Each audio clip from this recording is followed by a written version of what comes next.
भारत की संत परंपरा में कुछ कथाएं केवल कथा नहीं होती, वे सिद्धि, तप और भक्ति का जीवंत प्रमाण होती हैं। आज हम सुनेंगे एक ऐसे महायोगी की कथा जिनका जन्म भी साधारण नहीं था, बाबा गोरखनाथ। बाबा गोरखनाथ कैसे प्रकट हुए, इसकी कहानी भारतीय संतों की सिद्धियों को दिखाती है। बहुत समय पहले की बात है। बाबा मत्स्येंद्रनाथ भ्रमण पर निकले थे।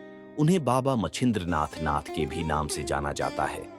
पूर्व काल के बड़े ही प्रसिद्ध एवं दिव्य योगी थे। बाबा मछिंद्रनाथ ने ही नाथ संप्रदाय की स्थापना की थी। भ्रमण करते हुए बाबा गोदावरी नदी के किनारे बसे चंद्रगिरी नगर में जा पहुंचे। उस नगर में चलते हुए वह एक घर के सामने रुक गए। उस घर के द्वार खुले हुए थे। बाबा ने वहां खड़े होकर गृहस्थों को भोजन हेतु स्वर लगाए। तभी अंदर से एक महिला निकलकर बाहर आई। बाबा को देखते ही उन्हें प्रणाम किया और भोजन लाने अंदर चली गई। जब महिला भोजन लेकर आई तब उसके मुख पर प्रसन्नता नहीं थी। उसने आकर बाबा के पात्र में भोजन रख दिया। उसके मुख की उदासी देखकर बाबा समझ तो गए थे कि उसके दुखों का कारण क्या है। बाबा मत्स्येंद्रनाथ ने उस महिला से उसकी उदासी का कारण पूछा। महिला ने अश्रुपूरित आंखों के साथ कहा, बाबा, मैं निसंतान हूं। बाबा ने विभूति देते हुए कहा, देवी, यह विभूति खा लेना, निसंदेह आपके घर पुत्र पैदा होगा। ये बोलकर बाबा वहां से चले गए।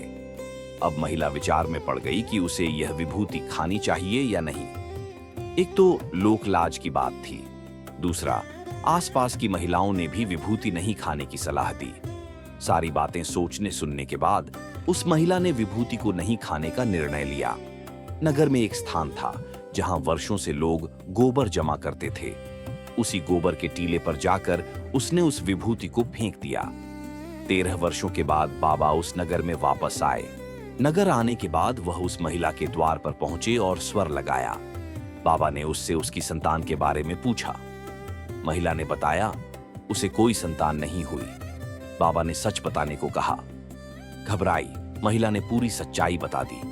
बाबा ने कहा, मुझे गोबर के टीले के पास ले चलो। बाबा ने जोर से स्वर लगाया, अलख निरंजन। कुछ समय बाद गोबर के टीले के भीतर से एक बालक निकला। गांव वाले और महिला अचंभित रह गए। बालक लगभग 12 वर्षों का था। महिला ने माफी मांगी और बालक को मांगा। बाबा ने कहा, अब वह अधिकार नहीं रखती। 12 वर्षों तक गोबर में रक्षित रहने के कारण इस बालक का नाम गोरक्ष पड़ा। यही बालक बड़े होकर बाबा गोरक्षनाथ और बाबा गोरखनाथ के नाम से प्रसिद्ध हुए।